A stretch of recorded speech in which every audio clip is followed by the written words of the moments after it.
Hi, Mr. Crump and Mr. Shearing. My name is Hannah Fry, and I'm your marketing specialist. I'm here to help you handle your pricing and marketing strategies for your business, Greater Cater. I understand you both are a little bit nervous to launch your new business, which is totally normal, but I guaranteed with a little bit of my help, we'll get you both feeling much more confident. So, to begin, I just want to talk a little bit about the marketing mix, which is also known as the 4Ps. I know you're familiar with the concept, but just to recap, the marketing mix is what helps define your brand's marketing options, and it helps meet your customers' wants and needs. The 4Ps are product, price, place, and promotion. These are the key elements to promote your business's unique value and helps you stand out from your competition. So first we have your product. We want to market a clear concept of your product and what's different to your catering business versus your competitors. Some questions I like to use when thinking about product is, what do customers want from your product or service? How and where will your customer use your product or service? And how will customers experience your product or service? Then we have place, which really is how customers are going to access your product or service. We want to make sure it's available in the right place, at the right time, and at the right price. Which leads me to promotion. These are the marketing communications such as public relations, advertisements, direct marketing, and more. This is more focused around how we'll reach your target audience and when is the best time to promote.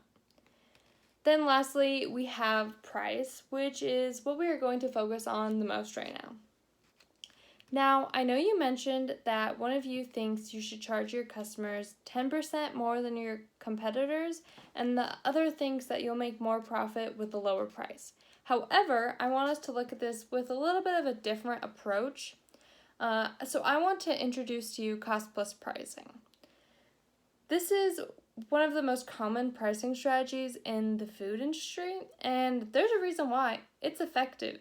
So essentially, cost plus pricing is taking all variable costs and adding a markup percentage to establish the price. So for example, let's just say that we take your variable costs and let's just pretend that will be $10. So then we'll take a percentage of 20% and we'll consider that your margin. And then we'll add the $10 plus the 20%, which will leave us with $12. And this is the price the customer would pay. So some advantages to cost plus pricing is it takes few resources, so it's not a difficult method. You guys already have so much in your hands right now. You're very busy. So having a method that isn't going to take too much out of your time is the best option for you right now.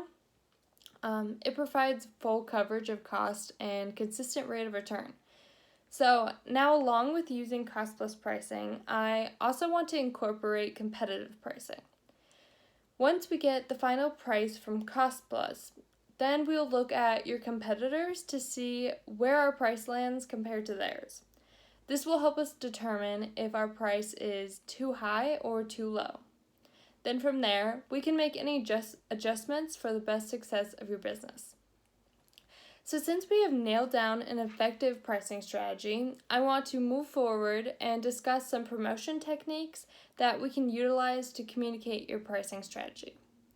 I do want to take into consideration that based on the cost of renting and investing in your equipment, we don't have a lot of money for promoting, so we are going to be on a bit of a budget. As a catering business, it is crucial that your packaging is in perfect saleable condition. If the food is warm, we have to be able to keep it warm, and if your food is cold, we have to be able to keep it cold. We have to be sure that we aren't having any spills or leaks, so a good amount of your leftover money is definitely going to be towards the cost of packaging. Something else to consider for your business is having a website. This is pretty essential considering you're a catering business and is a great way for you to advertise your business. Make sure your website is well organized and follows a clear structure. It is also very important that your website is aimed towards your target market. We want your customers to open it and be like, oh my god, this is exactly the business I want, or this is perfect for the event I have planning. Just something to get them a little bit more excited to use your business, and you want it to definitely stand out from your competitors' websites. Another option for advertising is pay-per-click ads. So this is a much less expensive method, and it can gain a lot of interest towards your business. Along with that, using online in general and social media is a great way to grab customers' attentions. Every once in a while, having like an Instagram account or Facebook account and posting new updates about your company and new additions to what services you'll be having, things like that is going to attract a lot more people. So another thing to keep in mind is the personal interactions you have with your customers will be some of the most important moments for your business. Leaving a good impression so that other people will recommend you can lead to so much more business. So overall, I think you guys are going to have a very successful business, and hopefully with my help, you guys are feeling a lot better about what your next steps are for your brand. If you have any questions, please feel free to ask, and thank you so much for your time.